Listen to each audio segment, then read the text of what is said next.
नमस्ते, यो motivational entrepreneur. म चाहिँ मोटिभेसनल एन्टरप्रेनर पुस्तकता बोल्दैछु। आज हामी ठ्याक्कै यति बेला जडीबुटीमा छौँ।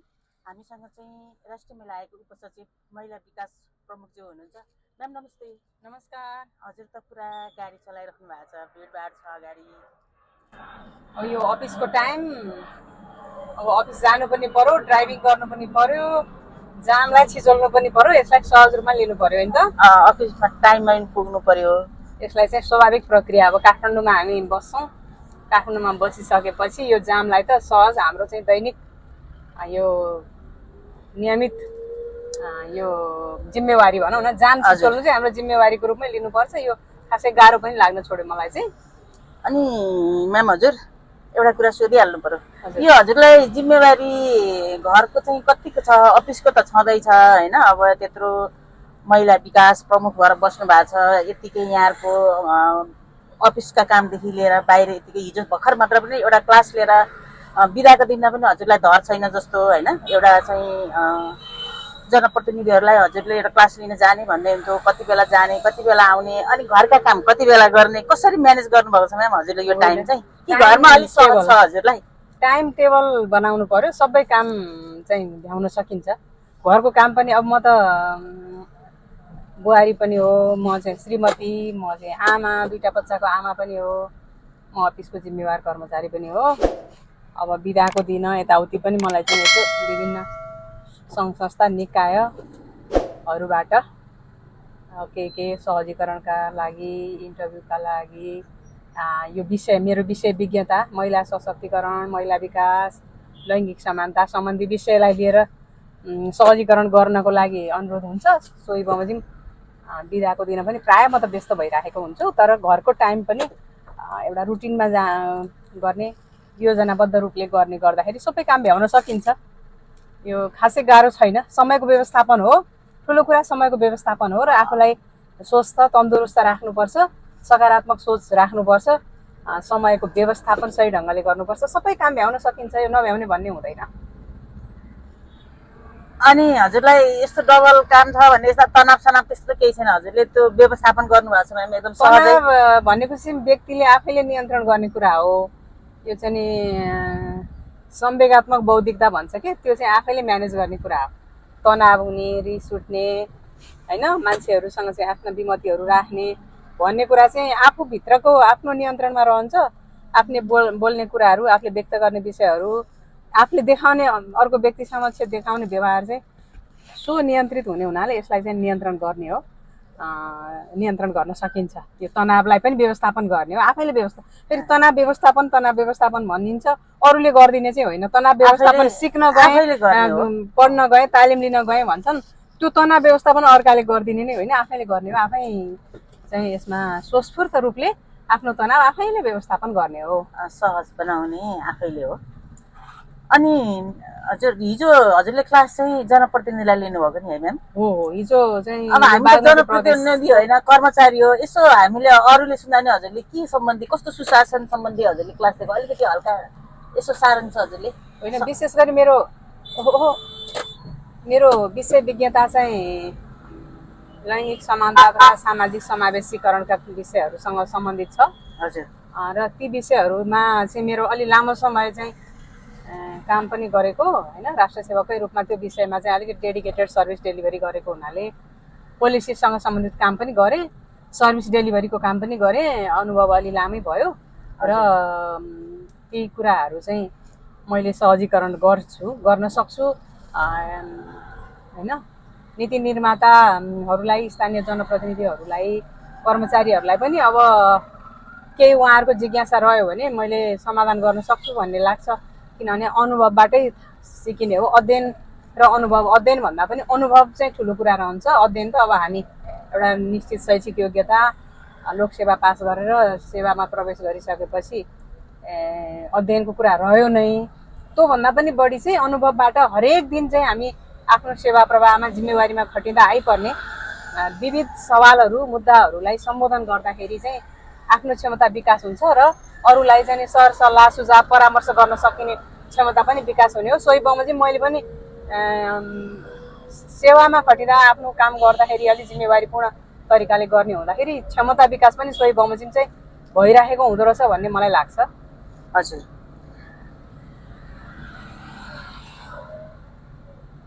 अनि अब हजुर जस्तै अरू महिलालाई हजुरले केही यसो प्रेरणादायी केही भनाइहरू दिनु पर्यो हजुर, जसरी हजुरले आफ्नो व्यवस्थापन घर अफिस अन्य सामाजिक काममा जसरी हजुर चाहिँ संलग्न हुनुभएको छ नि, त्यस्तो गरी केही टिप्सहरू हजुरबाट केही जान्छ कि म्याम? स्वभावैले महिलाहरूले विभिन्न किसिमको भूमिका निर्वाह गर्नै पर्छ। हजुर। हामीले जन्मजात नै अब हाम्रो बच्चा जन्माउने हुर्काउने भूमिका त प्राकृतिक रूपले हामीले लिएरै आएका छौँ। हजुर। अब अहिले चाहिँ महिलाहरूले कार्यबोझ धेरै भयो भन्ने कुराहरू आउँछन्। त्यो कार्यबोझ धेरै भएको पनि होइन, व्यवस्थापन गर्नु नसकेको हो। कार्यबोझलाई व्यवस्थापन गर्ने हो। सबै किसिमको काममा आफू संलग्न भयो भनेदेखि त्यो अनुसारको समय व्यवस्थापन आवश्यक छ। त्यो अनुसारको चाहिँ नि आफ्नो पर्सनल रिलेसन हुन्छ नि, फ्यामिलीमा एक किसिमको रिलेसनसिप हुनुपर्छ, द्वन्द्व नभइकनको वातावरण फ्यामिलीमा, साथी सर्कलहरूसँग छरछिमेकीहरूसँग एक किसिमको रिलेसन हुनुपर्छ, अफिसका सहकर्मीहरूसँगको एक किसिमको चाहिँ सौहार्दता भयो भने सबैले सहयोग मात्रै गर्ने र सकारात्मक दृष्टिकोणले मात्रै हेर्ने हुन्छ त्यो महिलालाई अथवा त्यो पुरुषलाई जसलाई पनि।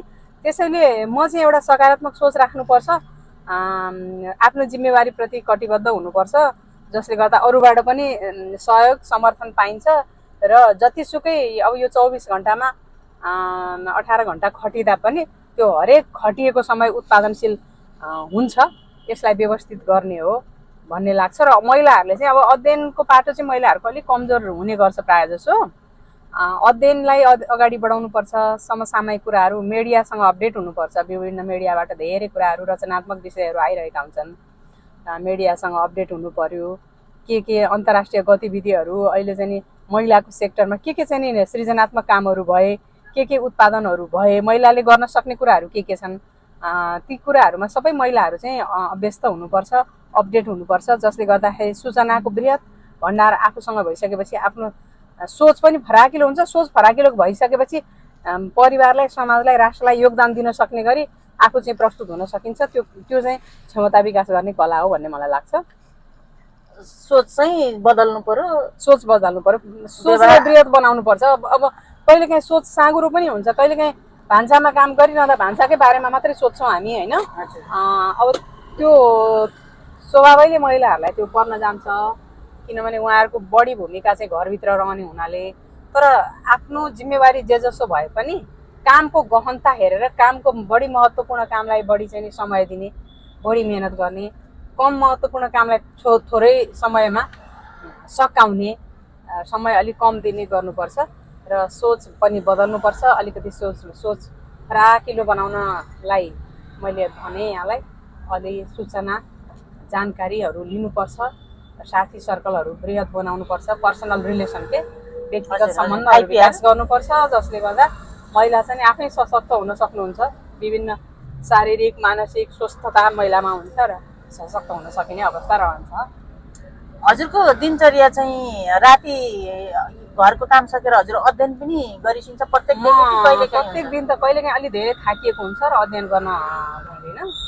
कहिलेकाहीँ चाहिँ म अध्ययन गर्छु। अब 1-1.5 घन्टा यसो अध्ययनमा पनि मैले समय छुट्याउँछु बेलुका राति। अब बिहान चाहिँ अलिकति हतार बच्चाहरूलाई स्कुलको व्यवस्थापन यताउति भएर म बिहान धेरै अगाडि पनि छिटो उठ्न सक्दिनँ, किनभने सुताइको समय पनि ढिलो हुन्छ।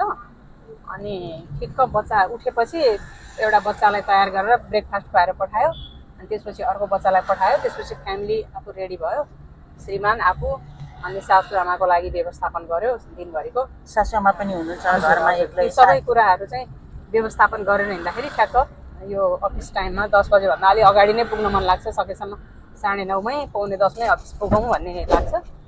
प्रायः त्यस्तो मेन्टेन पनि गरिराखेको हुन्छु मैले। कहिलेकाहीँ चाहिँ 10 बजी पनि हाल्छ। त्यसरी अलिकति अलि अगाडि भयो भने अलिक फ्रेस तरिकाले पुगिन्छ होइन। हडबड तरिकाले अफिस पुग्दाखेरि फेरि के काम गर्ने कस्तो भने अर्गनाइज हुँदैन क्या त्यो कामहरू। केही कुरा अफिस सुरु नहुँदै हजुरहरूले चाहिँ साथीभाइको केही कुराहरू पनि सम्बोधन गर्नलाई सहज हुन्छ, अलिक छिटो पुग्यो भने?